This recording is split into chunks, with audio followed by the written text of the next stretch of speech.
Everybody about ready? Everybody's ready? Okay. Close enough. Okay then, well, welcome. It's nice to be here. Too bad it's snowing outside. I'm Dave Fouts, here to talk about Magnet. I'm the president and CEO of Magnet. I've been on the job about 8 months now. My background is largely Ernst & Young, and in terms of industries, pretty much all industries in manufacturing or all sub-industries, probably 7-8 years in Detroit. Know a lot about the automotive industry. Happy to field questions. I'm sure there probably are some. And also I ran Ernst & Young's high-tech business in the United States for 4 or 5 years. So a lot of San Jose visits, Dallas, Washington, D.C., young telco companies. And so I'm able to compare and contrast manufacturing, which is my first love. It's how I started with Ernst & Young. And I'm happy to be back in Northeast Ohio without all the kind of travel that I went through and dealing with my, first love, but not dealing so well with the mouse. So there we go. Magnet is an organization that was started after an organization that was there as a founding. The first organization was called CAMP. Magnet was added onto CAMP about 3 years ago. And for the last 2 years, you see the numbers there, through the services of a whole variety of kinds, Magnet has increased sales by a whopping amount of almost $250 million in Northern Ohio. And we've caused cost savings of much less, $35 million. And we have achieved an investment that our clients have made in their business of around $91 million. We have a strength in product development, which I'll talk about a little bit later. And that's how we have those kind of numbers.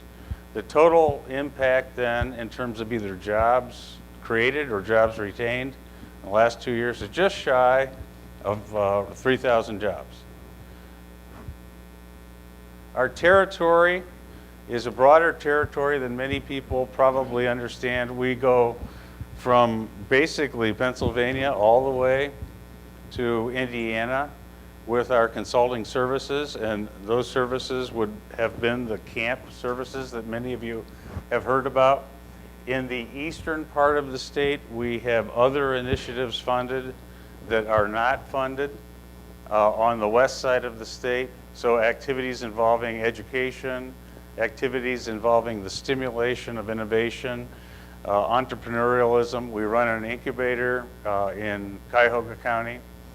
And those sorts of things are done in the blue area, and they're also done in that kind of army green area that you see. And the reason that the army green area is army green is that we are prohibited from doing the consulting service work there.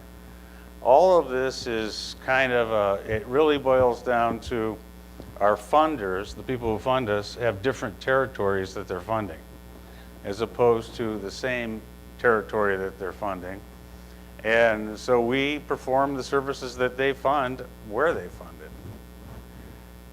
I did list on that last slide some slides of companies that we've worked with in the last couple of years here in the Hudson area. So in the area of productivity, we primarily work in the lean manufacturing area. We've done this for a long number of years on the CAMP side of the house. The lean work that we're seeing in the consulting field right now is dropping off. It has been dropping off for about 2 or 3 years, meaning most companies have adopted some form of lean already. And we're seeing a lot of work in workforce transformation. Probably, to say that workforce transformation is taking over from the lean, that's true. And I would guess maybe 2/3 of the hours that we're recording out at client sites these days are in the area of helping workforces adopt better practices, working on the line with the shop floor personnel. We have half of our work where we're hired by unions to help do this. And we intervene directly between the union and the management team. In the innovation area, we actually do product development, and as opposed to consult about product development. Most consulting in product development is with respect to how to make a product development process faster and better within a company. If you look at, if we just take something like a car company and talk about product development, the product development initiative to bring out a new car will take 5 or 6 years. It will involve billions and billions of dollars, not just a few million. And if that product comes out and there's no economic return, then the whole process is wasted. And in many respects, the American car industry finds itself in that spot right now. So when you make things, which is a simple definition of manufacturing, what you determine to make has to be successful and has to return a profit of some kind, some way.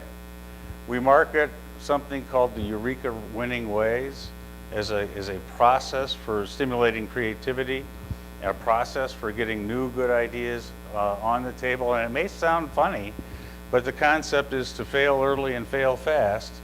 And for those of you not involved, that means get everything on the table. If you're going to have a problem, find out about it before you spend a lot of money on it, so that you can correct the problems or avoid the problems before you pay for the problems. We have a specialty group that's a well-hidden group inside of Magnet, and some of our best purposeful use comes from this group. We do a lot of design and a lot of engineering for Lima, basically, which is building tanks, Humvees, and the like over in Lima, Ohio, in conjunction with the people in Detroit that basically design all of this. We've done a couple of things that are noteworthy, so I'll mention them. We often keep it secret, but the Humvees in Iraq, for example, we're getting the soldiers shot up either with guns or with IEDs, with missiles, and so forth. And so our group was a group that designed and brought to the field the deflectors that went on the Humvees, and the deflectors that were able to keep all that kind of stuff from going into the Humvees. We designed it. We tested it with the Army in Lima. We married it up with 2 or 3 Northeast Ohio manufacturers. They made it. We didn't make it. And they were deployed in the field within a 6-month period. As an example. Currently, we're designing the next automated machine cell or work cell for the next generation of tanks. So some of our work is pretty sophisticated over there. Normally, we work with smaller companies, but this is a case of working with General Dynamics and actually designing how the next tanks will be built. And when they are built, then on occasion, augmenting some of the equipment in the theater. In this area, we also developed for the Army what I would call a drop-in, basically a drop-in factory. The situation is that the Army has parts that are 30, 40, 50 years old. The castings and so forth required to make the parts have long since gone. The part numbering is long since gone. If some small part breaks on, say, a Jeep, a helicopter, some piece of equipment, then it can be machined, but it has to be reverse engineered, spec'd, and then machined out of steel in the field. So we built for the Army basically a machine shop that you could drop in via helicopter, and those were deployed in about a year in the theater.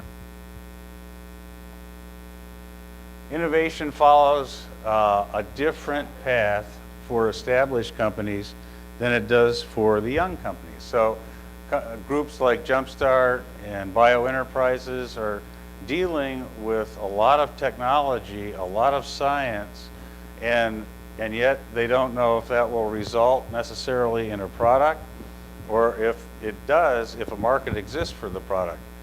We, because we're dealing with more advanced, or not advanced, but older companies, mature companies, and we have a different thought process. And the picture is an example of something that you may have read about in the paper. That's simply a compass. That's nothing more than a compass. The difference between this compass and other compasses are that you can see in the dark with this compass. So this was designed by a fire chief, I think working in Solon. Maybe he lives in Solon, or if he doesn't live in Solon, he works in Willoughby. So Northeast Ohio. And the idea is when you're in a fire, which I hope I'm never in a fire, you can't see. It turns out everything is black, smoke is all around, and you have no way of knowing how to get out of a burning building. It turns out that with this compass and with coordinates inside of a helmet, the people outside can tell where you are. You can read the compass, and they can tell you which direction to go in, and you can get out of a building that way. So we start with the problem. We don't start with necessarily, a science of genetics or something like that. We start with the problem of how do you get out of a building when the building's burning down and you can't see, and then how do you create something such that you can get out of the building. Now the next question we have, and everybody has, is, oh gee whiz, can we sell this thing? So, is there a market for it? And we'll talk a little bit about another product that we designed when we get to it. Now, a test. Ready? I think I just, okay. This is a 3-minute video about some of the products we've designed, and if you can, well, maybe it is. Maybe it isn't.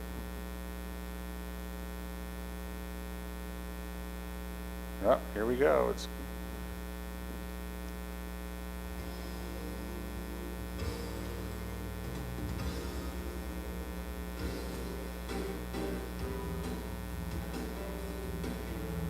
This is the compass.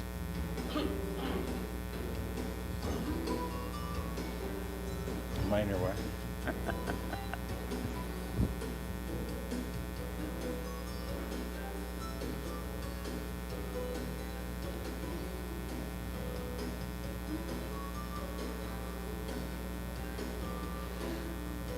This is a light fixture that requires no ladders. The whole fixture pops in and out. That's the guy who invented it, by the way.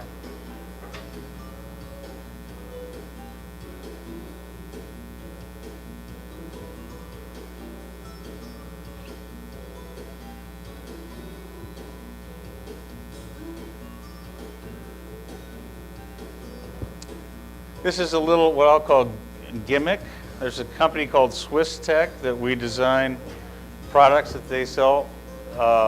And this is a little gizmo that you would carry in your car that gets you, keeps you safe. There's a buzzer, there's a light, there's a little knife that's protected so that if you can cut yourself out of the safety belt when it locks up.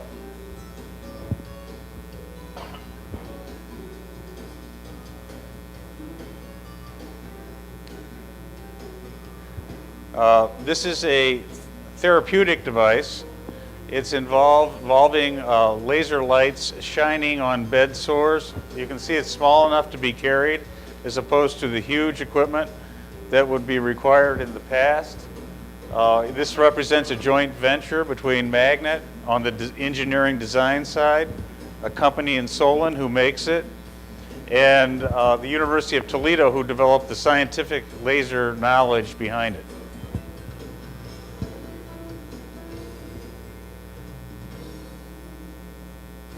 Company in Willoughby called Ranpak. was struggling with how do you develop material or machines to package their equipment. And their equipment is packaging what I'll call environmental friendly little, you would call them the styrofoam balls, but they're not styrofoam.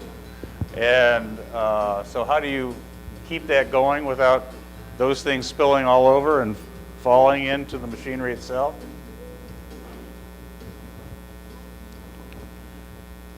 So if you consider our range of design, it's pretty big. Everything from Ranpak to the military.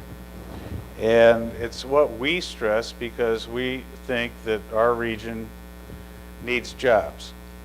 And by stressing top line and what Magnet does, meaning by stressing new products, companies create top line, they invest in new equipment, and they either train people for new jobs or they hire people for expanding an expanding workforce. And so that's why we've tried to skew our services the way we have. We also run something to stimulate competition or improved competition amongst our companies in Northeast Ohio. It's called the Competitiveness Challenge. And in this, a company will define one major challenge, event, or initiative that they wish to pursue. And they pursue this with a team of people within their business. They may get advice from us, they may not get advice from us, but they go through the whole process. Typically it takes 7 to 8 months. So these are significant business changes. And you can see the results from last year. We had 14 companies that participated. Those 14 companies designed and brought to market 20 new products. They retained or hired 136 more people, and they put $250 million in the bottom line. And so what we're going to do is listen to some of these folks. These are some of the businessmen, women. Oops, maybe they're not. Who went through the Competitiveness Challenge. And there's probably a Mom of the Year award in here. One of the guys talking is the head engineer for a company, and his name is Rio de Janeiro. So.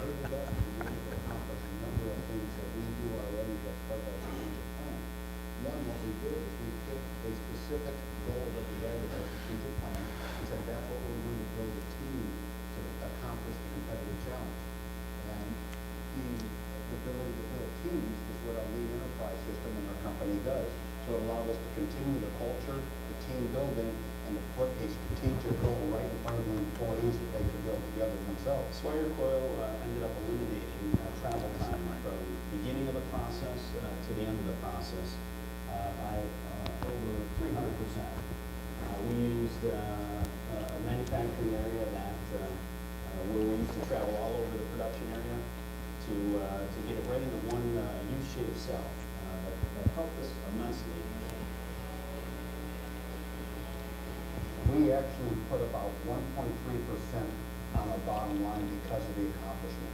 That put at bottom line $135,000 just in 2008. In 2009, by continuing the program, because we're trained and employees are excited about it, we figured it was going to add 1.8% to the bottom line that we wouldn't have had if we hadn't done the competitive challenge.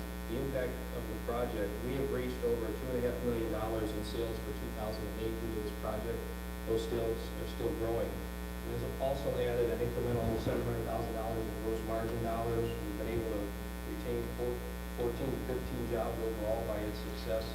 We've invested over $650,000 in new equipment, training, and software from other Ohio companies. 80% of the purchased parts and our total manufacturing for these products are supplied from companies in Ohio. I would highly recommend participating in the Competitiveness Challenge. One of the reasons to get involved with the Competitiveness Challenge is to show maybe the rest of the world, if you will, or at least the manufacturing community in the United States, that manufacturing is alive and well. We can be innovative.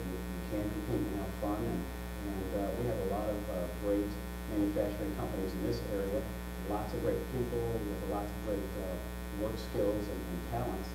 And we need to continue to show that off as we compare against challenges one way that we can do that. And it opens up doors to many other things than just looking at your company and such networking you in other areas within the community.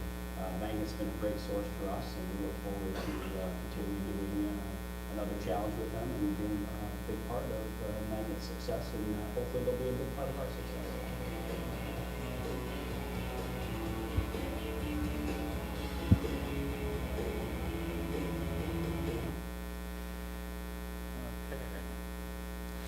I mentioned we run an incubator. There are 5 incubators that surround Hudson that I know of, and frankly, there are more than 5. There are 5 that are funded in one way or shape or form by the state of Ohio. There are others, like the city of Beechwood runs their own incubator. It's just doesn't happen to be funded by the state of Ohio. The ones that are funded by the state are in Youngstown, they're in Akron, it's one called Braintree in Mansfield, one called Glide in Lorraine, and the one at Magnet downtown. We are focused much more on companies that are manufacturers, because that's what we do, that's what we know.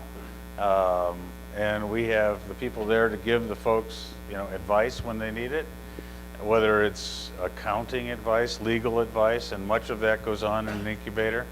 When to talk to an attorney, when not to talk to an attorney, who to talk to, especially around the area of intellectual property, because these are young companies. Usually there's some intellectual property they need to talk about. But at ours, we also run our machine shop. And so people making things have a place that's safe and convenient to make it for the first time, to build their prototypes, talk to our engineers, find out how to source the material for the products that they're building.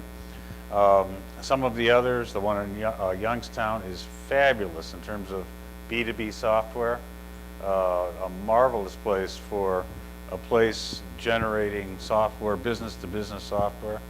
They have testing labs that they share, and so just like the kind of stuff we have in manufacturing, they have in software. So there's a lot of capability out there, and there's also a lot of job growth within these incubators.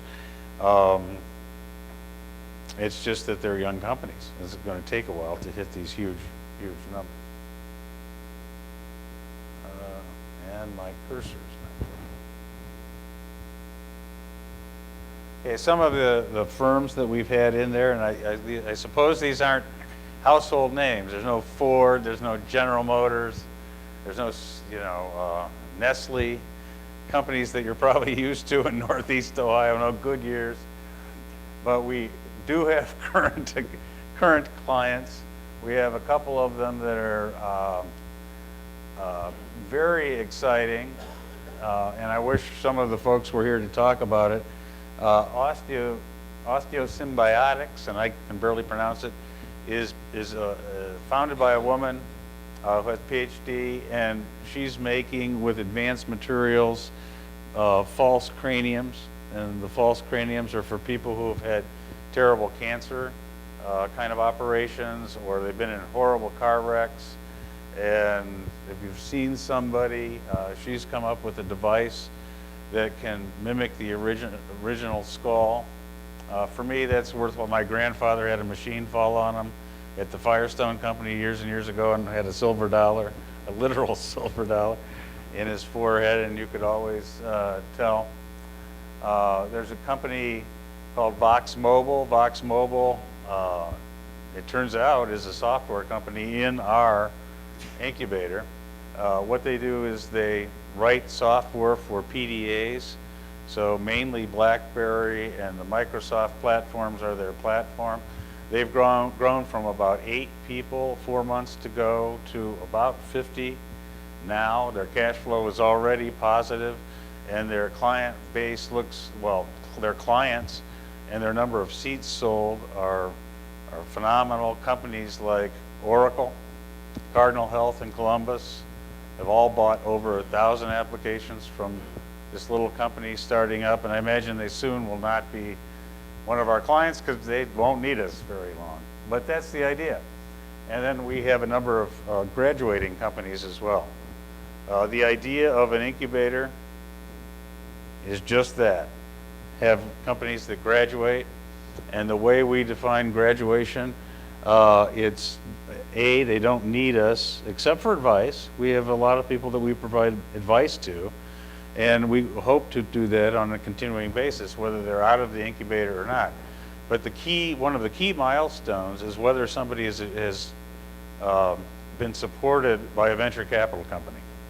And once they've been supported by venture capital, then financially, at least, we view that they're on their way. There may be some business acumen we can help with, but you know, after all, they've now got the money they've been looking for all these years. I did want to mention one thing while I'm out here in Hudson. The Cuyahoga Loan Program, I think it's called, it has probably a lengthier name. The Cuyahoga County Loan Program, I think that might be closer to its official name, has been tremendously beneficial to us, and it's been tremendously beneficial to Cuyahoga County. And yet no other county that we can twist their arms, we can cajole with them, we can talk to them, we can kick them under the table, but we can't get them to establish their own loan program. And what this is a program whereby an entrepreneur receives a loan, not a gift, a loan, for it's very low interest bearing, and for developing a product that they have come up with. We're part of a team, and we're not the only part of a team. There's 4 or 5 different organizations that look at the products that apply for the loan, and then should the company win the loan, they either develop it on their own, they get some help other than Magnet, sometimes they get help that is Magnet, it really doesn't matter.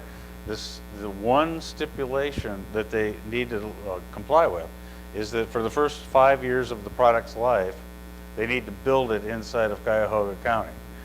And so that loan is a low interest bearing loan to build employment within the particular county where it's given. I think it's, you know, why not? That's the price of the loan. So I think it's a pretty good deal. Cuyahoga County is trying to up the ante this year or increase that loan to get more entrepreneurs incentivized to build products in Northeast, or in this case, not in Northeast Ohio, but in Cuyahoga County. And you know, I would hope that it would be something that the surrounding adjacent counties could look at, and happy to get you information on how they do it, but they tweak their gas prices how they do it. And so there's this, I don't understand gas pricing, and maybe you understand, but apparently you can tweak your gasoline price a little bit such that voters don't need to vote on it. And it's that kind of money that goes into this loan fund. Okay. We work with a whole variety of smaller companies. We have a whole special program to work with smaller companies. So for us, a smaller company, it originally was under 10 million in sales. 10 million in sales equals about 95% of all the companies that are in manufacturing in Northeast Ohio. And so since that wasn't enough, we upped it to 25 million in sales. We provide a package of service to these people for $2,000 a year, should they want it. And that's basically to say we have a special program for these kind of folks, and I'm going to let you listen to one of the ones that's in it.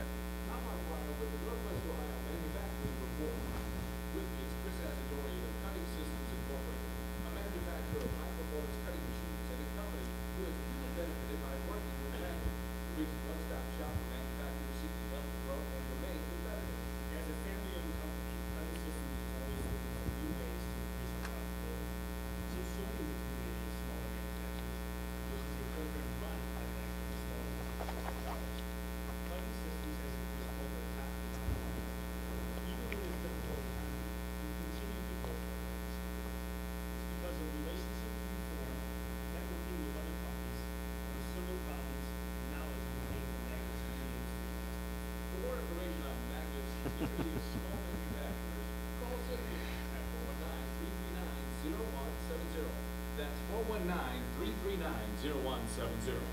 This has been the Northwest Ohio Manufacturing Report. Okay. Did everybody hear that? Okay.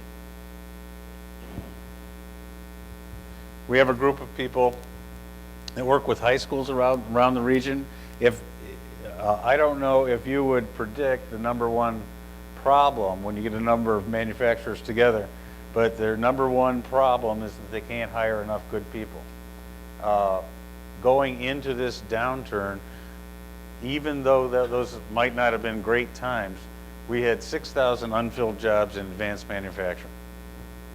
And the reason we had 6,000 unfilled jobs is the kind of person going into manufacturing today needs to be a pretty highly educated person, someone who's gone to school beyond high school. The days when I grew up and you went to high school and you went down the street to an assembly plant or a foundry or something and got a job, those days are long gone.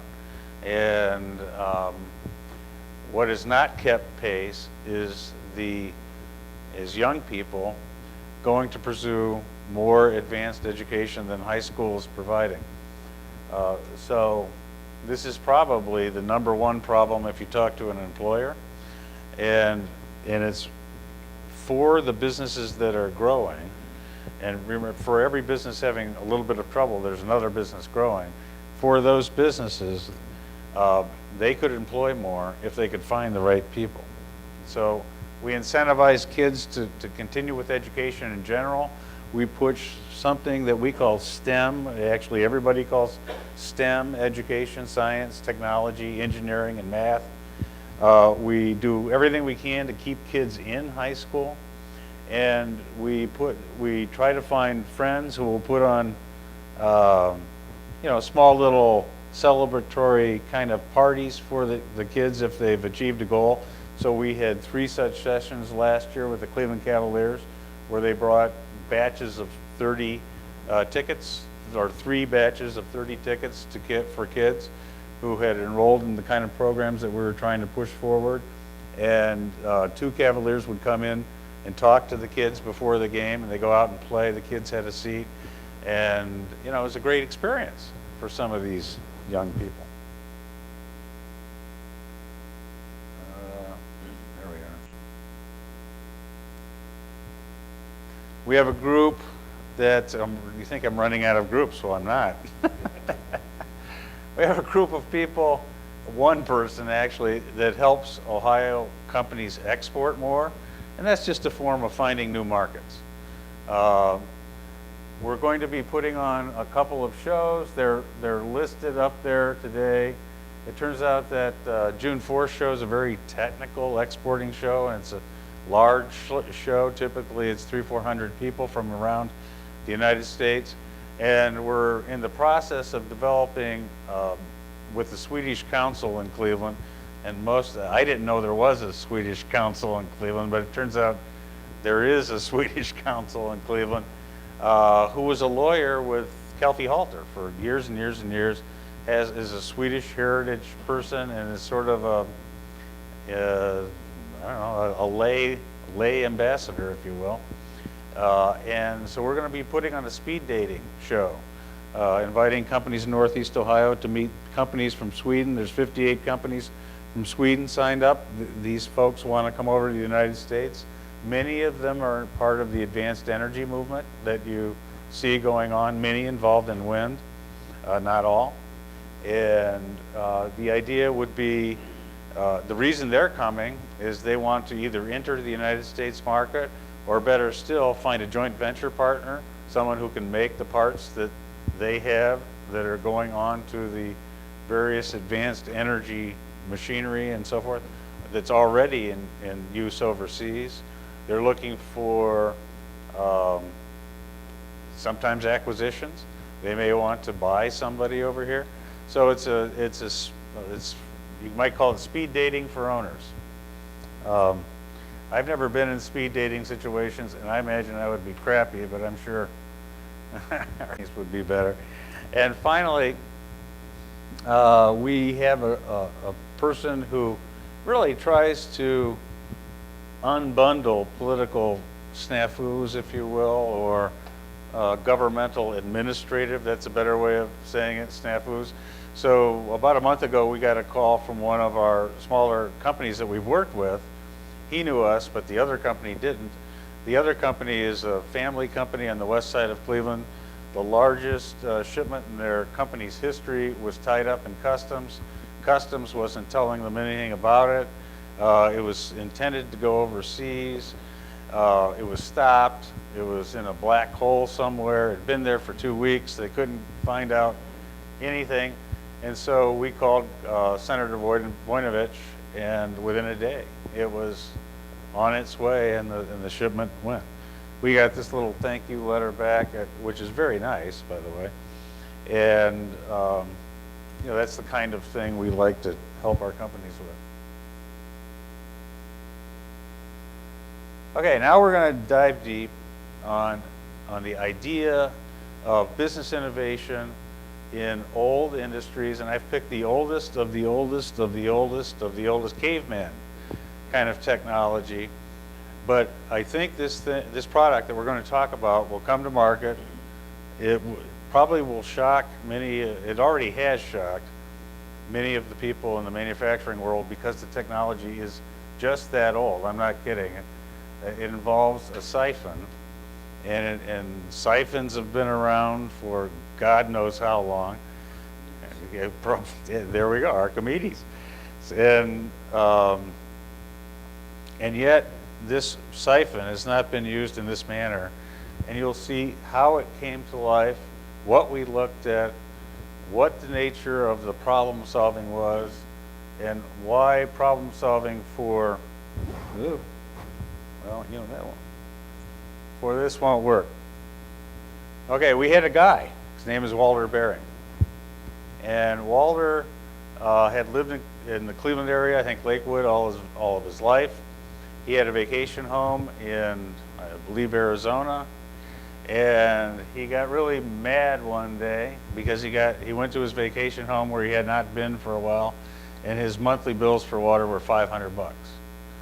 Now, that's actually happened to me, and the reason I've gotten kind of upset with this whole story, the reason I like to tell it, is Walter was smart enough to do something about it. I just paid the water bill. And so Walter decided that this was a big problem, that people were, going to their vacation home and coming back to the north, going to their vacation home, back to the north, and the stoppers would fail on their toilets. He didn't know why. He got mad. He invented a machine, it's actually a pump, that would flush the toilet once a month. It turns out if you flush your toilet, your stopper won't fail, and you're fine. Well, putting a pump inside your, toilet is probably not, it works, but it's probably not something you're going to pick up at Home Depot. So he wanted to come up with a fail-proof system. He applied for the Cuyahoga County Loan Program with exactly what I just said. I want to fix toilets, and I have a pump. And we kind of looked at it and said, well, fixing toilets is a good idea. But a pump, that's not going to work. So we began to go to work on it, research the marketplace, and begin to look at whether something could actually work here. So first thing we looked at was water usage. And what you see behind you is the Hoover Dam. It's going down. It's going down because population growth out west is sucking the water out of the Colorado River. Colorado River, by the way, no longer reaches the ocean. It's the only river I know of that gets absorbed by society before it gets to the ocean. And you see what's happening, and it turns out leaky toilets, we investigate leaky toilets. We do patent searches on leaky toilets. I avoided the pain of you looking at our patent picture. But the patents go back, there's practically nothing new on a toilet since about 1750, it turns out. And you see the number of gallons lost equals a huge number. That's the problem, a little flapper. Has anybody had a flapper problem before? Yeah, that's a flapper. In fact, I just replaced my flapper 2 days ago and was wondering why I didn't have one of Walter Berry's products, but I figured for $7 for a flapper, who really cares? And it's the one at home. So this is what we're going to be talking about, and that's the fix. It's going to be the fix conceptually. Nothing more than that. What you see on the left is the underneath of a sink. For those of you who don't do plumbing, it's called a trap.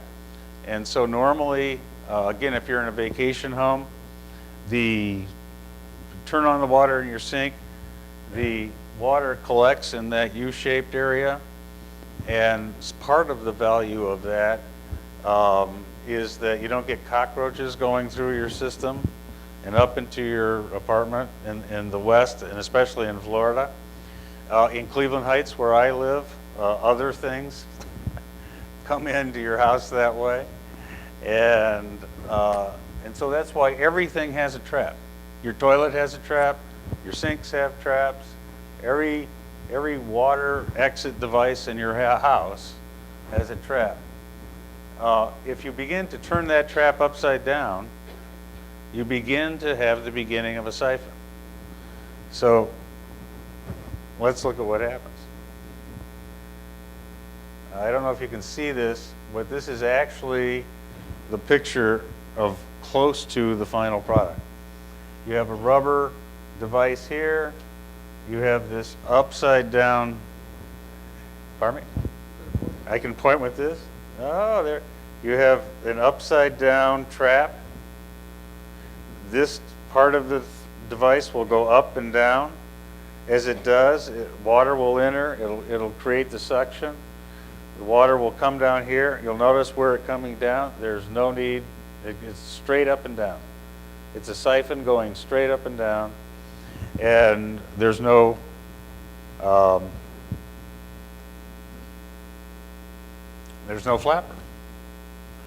No. I don't know if I can do this twice. And so now we get to, this is really, for manufacturing people like me, this is really hot stuff right here. I know. Oh, I missed it. Now, how do I go back? I missed my very best. There we are. Okay, I got to start it. This is siphon flush.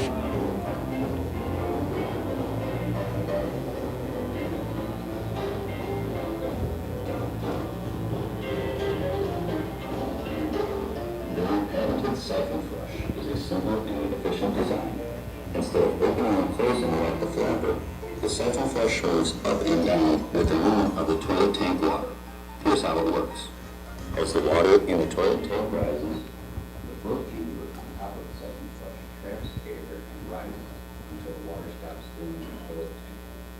When the toilet is flushed, the float chamber is submerged below the surface of the water. Water is then forced into the float chamber and displaces the air like a submarine. A siphon is started as the hose collapses upon itself. The float chamber drops, and the water is siphoned out of the tank and goes to the toilet bowl to complete the flushing process. When the tank water reaches its lowest point, air fills the float chamber. As the water rises in the tank, the float chamber pulls the hose up, and the siphon flush is ready to cycle in.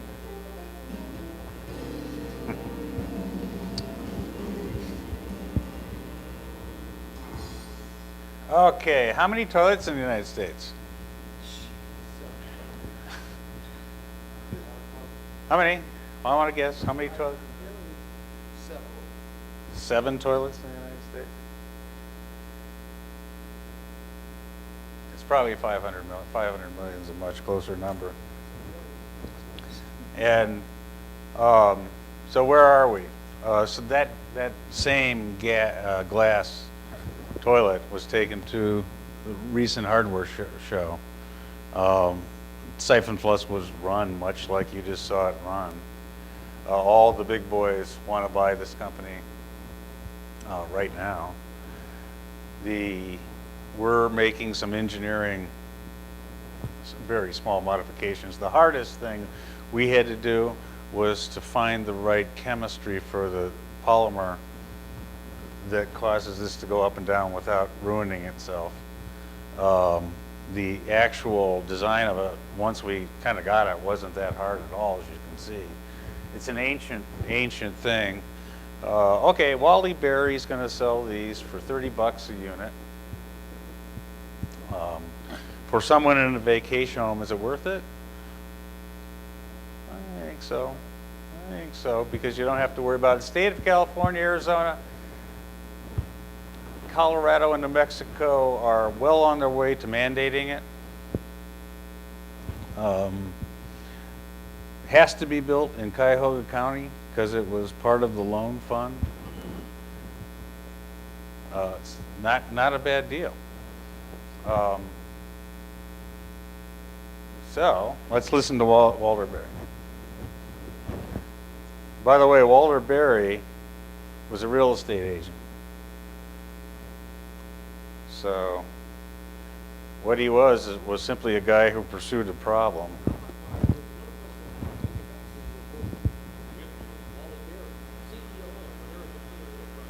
And a happy customer of Magnet, the region's one-stop shop for manufacturers, seeking help to grow and remain competitive.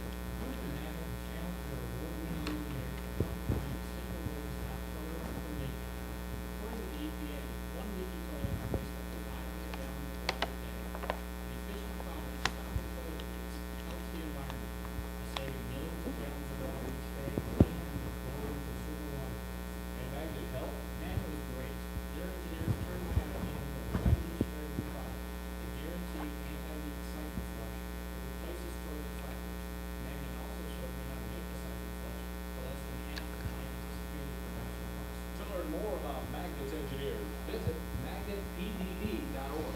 That's magnetpdd.org. This has been the Northwest Ohio Manufacturing Report.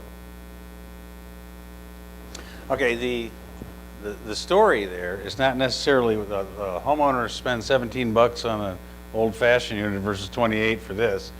It's the savings the state gets in water. And so these states with especially vacation homes that are prone to having flappers that wear thin after 2 or 3 months, and they do, then the water savings, in particular in the arid states, is really a lot of the game. As it goes forward, though, then the marketplace begins to expand, and the 500 million number will never probably be reached, but it's not supposed to be reached. You're supposed to reach a segment of that market, and that segment will largely be in one particular part of the United States.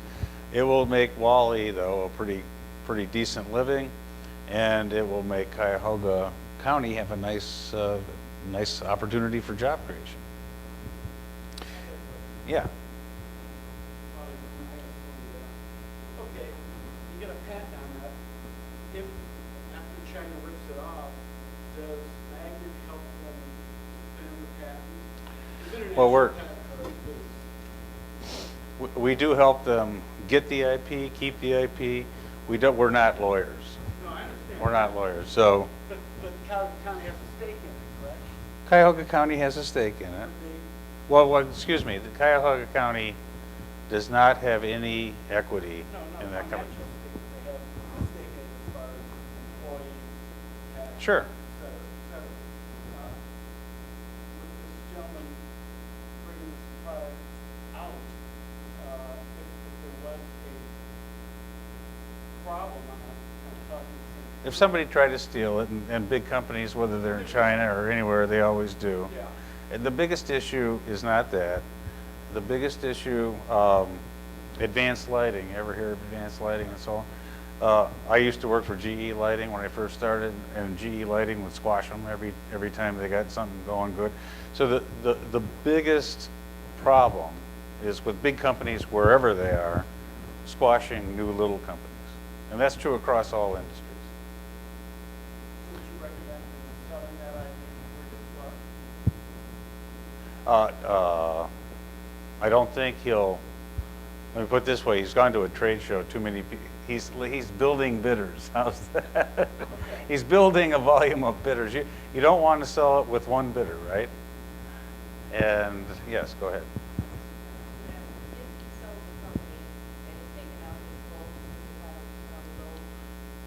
that contract still applies. So you tell me the company that purchases still has to build the product here in Yeah. Cuyahoga Yeah. for 5 years. 5 years, 5 years, then they can move it. Then they can, so that's basically then they have. Yeah, and that's Development does have to continue building it in under. basic, yes. Now, that 5-year period is what Cuyahoga County set it up for. I mean, they're the ones who authored this. That is a direct loan program, not a guarantee program. It's a direct loan program. Okay. So concludes the piece about Magnet and what we do. And at this point, I'd want to open it up to any questions you might have about manufacturing. Why have manufacturing? What does it do economically that other industries sometimes don't do? What do I think about the automotive industry? What can and should and will and maybe happen? Of course, that's a lot of guessing. So go ahead. Questions? Is Magnet funded by Ohio Frontier or NIST or a combination? We're funded by, okay, the question is how are we funded? And the first group that funds us is somebody called NIST. NIST is a division of the Department of Commerce at the federal level. And then underneath NIST are other organizations, and one is called MEP. And so we're technically a NIST/MEP, part of the Department of Commerce. Those monies come to Ohio. They don't come to us. They come to the Ohio Department of Development Technology Division, who the state of Ohio adds in about a third of what the federal government gives us, and then we get that funding kind of as, well, technically in two groups, but it really kind of gets computed as one group. For that, we have to work with so many companies. So what we cannot have our consulting team work with, say, a General Motors, produce a lot of value, and I'm just picking any big company, and then get funded. We have to work with, I think it's 75 companies per $1 million given, I think. So we're really very much designed to be a small business firm. Yeah.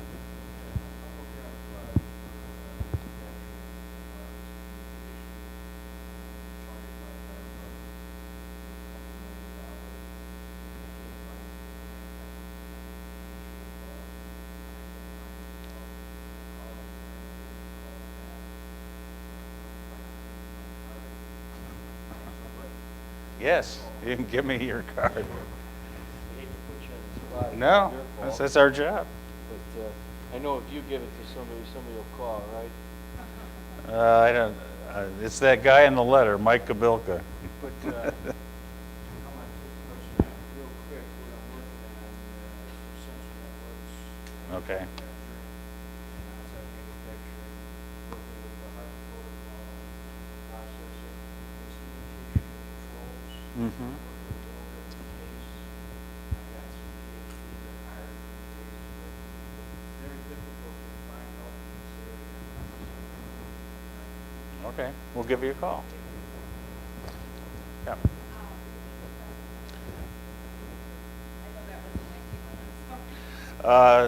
This gentleman is working with a lot of sensor technology. He lives in Chagrin Falls. He has been calling people to get help. Can't find anybody that will help him. Some of his work sounds like it's going into mechanical products for parts. I don't know exactly what kind. Yeah.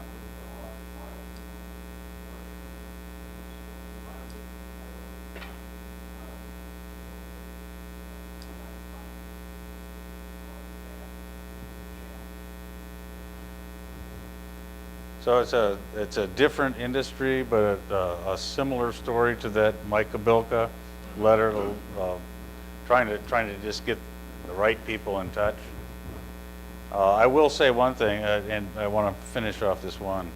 We do get Third Frontier money, but those are independent grants. We have to apply for it, and we do get Edison funding. The Edison funding that we get largely funds our product development that we've talked about. Yeah.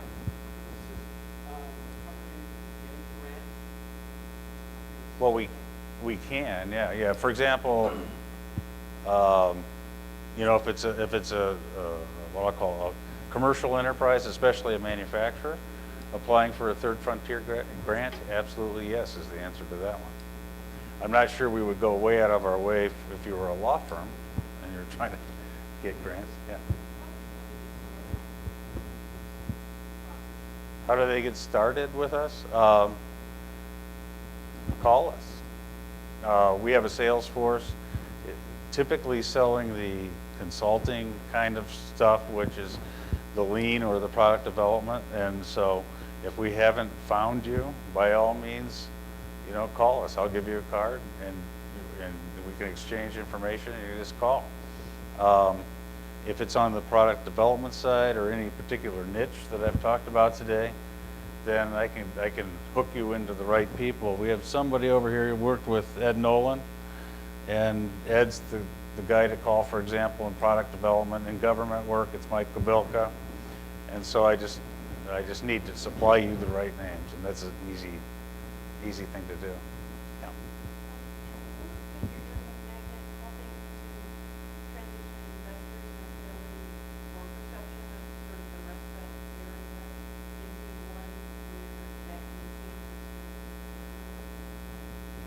The question is our work helping to change the mentality of investors?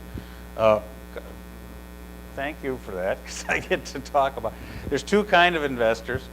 The investors that are largely funded, whether by the state of Ohio or by other folks that you may have heard about, and those are our investors in very small and startup companies.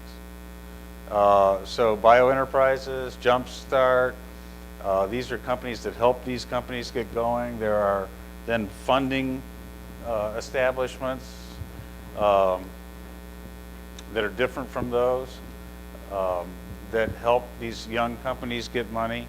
The biggest problem that I'm afraid of in terms of improving our region, I should talk about improving the region, we're going to shift gears here in a minute, is that the mean age of a manufacturing owner, an equity owner, is 60 years old.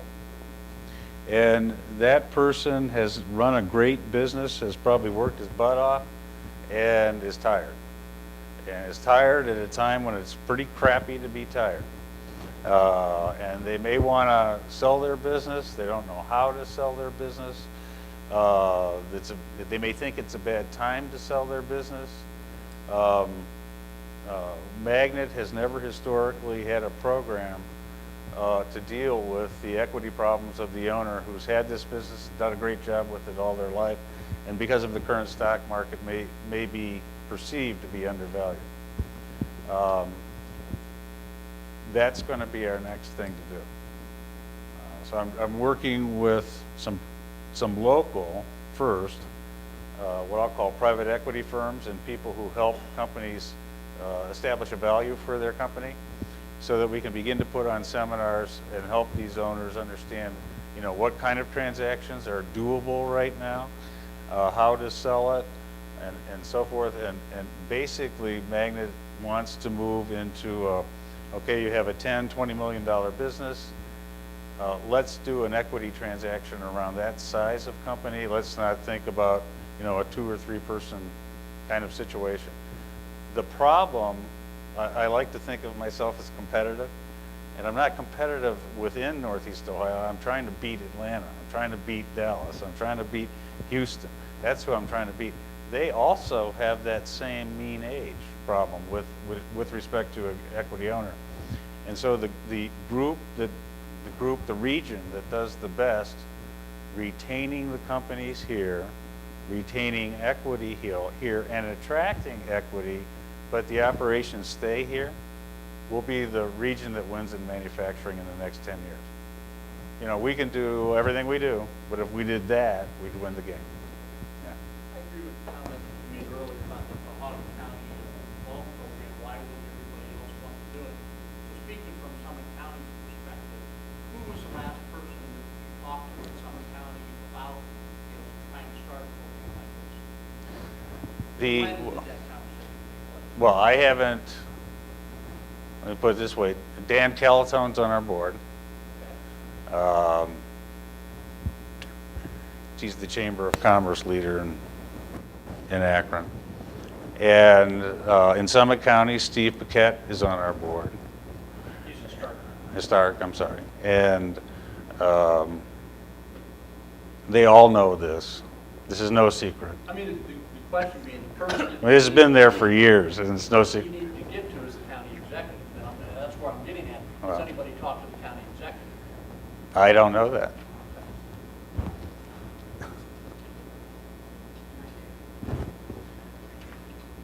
We have a discussion over here. We'd be happy to, by the way. Any other questions, thoughts? What's going to happen in automotive? Okay, got to be a little careful here.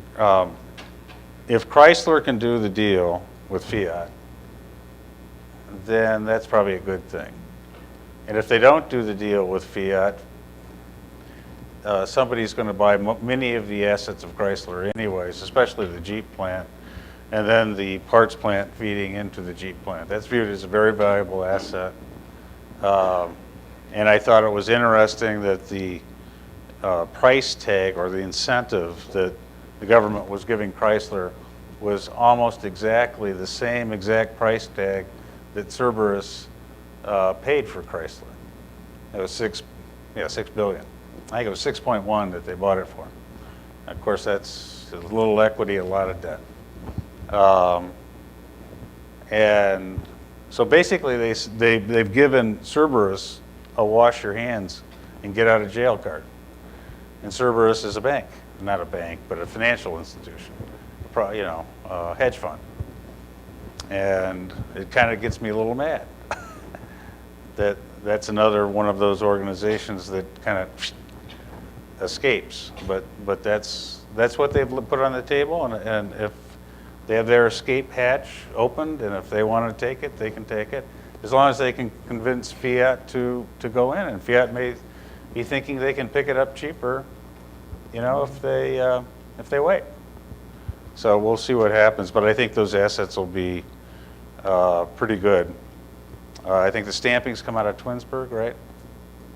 And I would hope that the Fiat deal or some other deal would go through so that those folks have more volume to hopefully pick up.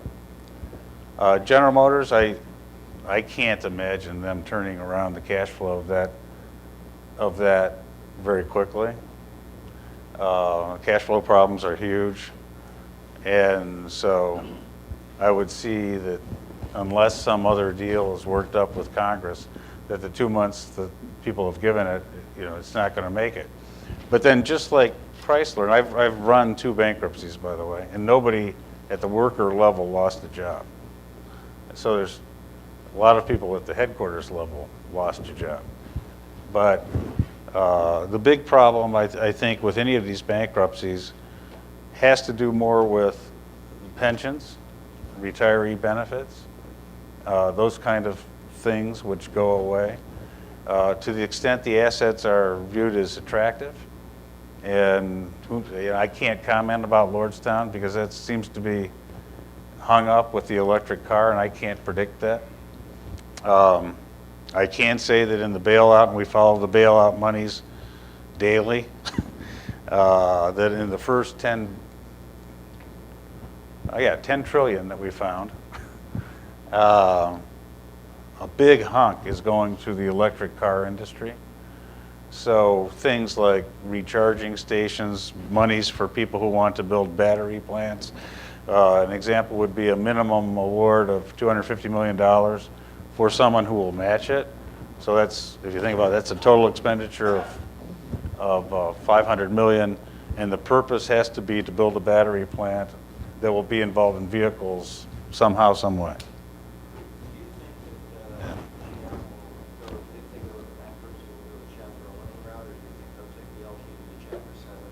Well, I think there's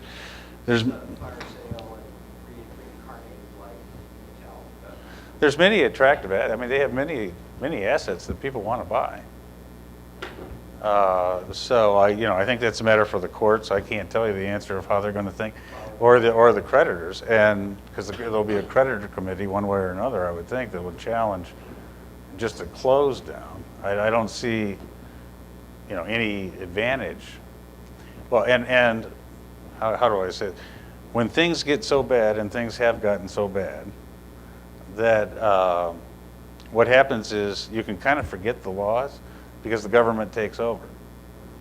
And so what has happened is just that from a banking situation, the government has taken over, and from a car situation, in a different form, it's called a bailout, but it's a government takeover when you kind of think about it. It's just a benign, gentle, rather pleasant takeover. And so the rules aren't going to be written by the courts or what's happened in the past. The rules will be written by the administration in Washington. There are too many jobs at stake, too many attractive assets, and when you marry up jobs with attractive assets, then something's going to happen, and that process, that employment will continue. I don't think anybody's going to let viable jobs go away. What would you think of GM's asset would be now as cheap for price? Most attractive asset? Well, right now, the Cadillac line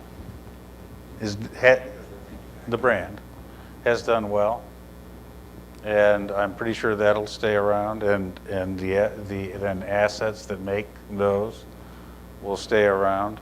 Pontiac has not done very well, as you know, as a brand, or most models. They may change over the name, and Chevy's not done too bad. The rest of it, though, is currently not doing well.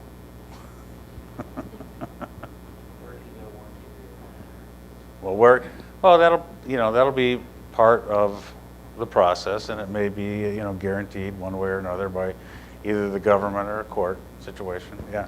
Switching back to Magna, I went to East 25th to where you folks are located. Is there other literature other than this that gets into more specifics? Information and this and that? We have our marketing guy in the back, and he's much better than I to answer that question. Best place you can go to look at the capabilities of the product design and development group is the website that is advocacy.org, and that'll show you our engineers and give you information about our engineers. It'll show you recent products that we developed and some of the funding mechanisms that are available. Advocacy.org for the product design and development. Okay. Well, sorry. Okay. Or you can talk to him. He used to work with us apparently 4 years ago before I got there. So. Any other questions? Well, with that, then, I think we have a basketball game to go watch. I wanted to thank you very much for the time you spent, for the questions. And I'm happy to come. Thank you.